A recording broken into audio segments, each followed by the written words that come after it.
మానవలోకానికి స్వాగతం. మానవలోకానికి స్వాగతం. మాలోకానికి స్వాగతం. మంచి పుస్తకం ఒక స్నేహితుడు.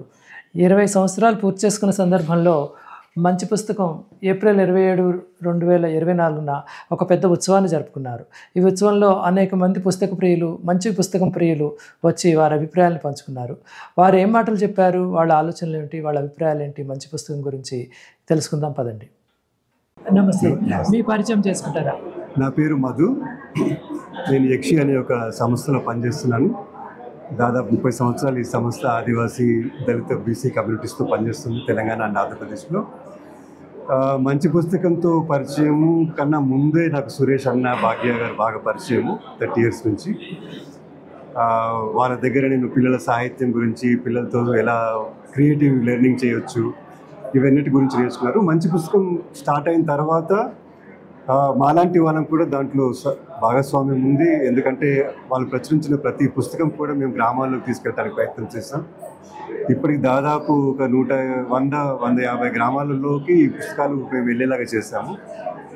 ప్రధానంగా ఈ రోజున ఒక రాజ్యాంగ బోధనా కేంద్రాలు అని చెప్పేసి గ్రామాల్లో కార్యకర్తలు నడిపిస్తున్నారు.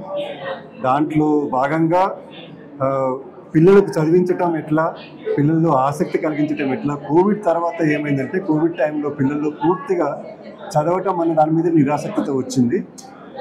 కాబట్టి వాళ్ళకి మళ్ళీ తిరిగి చదివించటం ఎలా, ఆ చదివించటం కూడా ఇలాంటి పుస్తకాలు, పాఠ్య పుస్తకాల్లో దొరకనిది ఈ పుస్తకాలు దొరుకుతుంది. కాబట్టి ఈ పుస్తకాలు ఇంకా ప్రజల్లోకి, పిల్లల్లోకి వాళ్ళ సృజనాత్మకతను పెంచడానికైనా, సమాజం గురించి నేర్చుకోవటానికైనా, లేకపోతే ఒకరికొకరితో ఎలా ఉండాలని నేర్చుకోవటం కోసమైనా, లేదా వాళ్ళు ఊహించుకొని ఆ కథల్లోని పాత్రలను ఊహించుకొని వాళ్ళు కూడా ఇలా మేము ఉంటే బాగుంటుందని చేయడానికి బాలల సాహిత్యం, తర్వాత మంచి పుస్తకాలు ప్రచురిస్తున్న సురేష్ అన్న, భాగ్య గారికి నా అభినందనలు.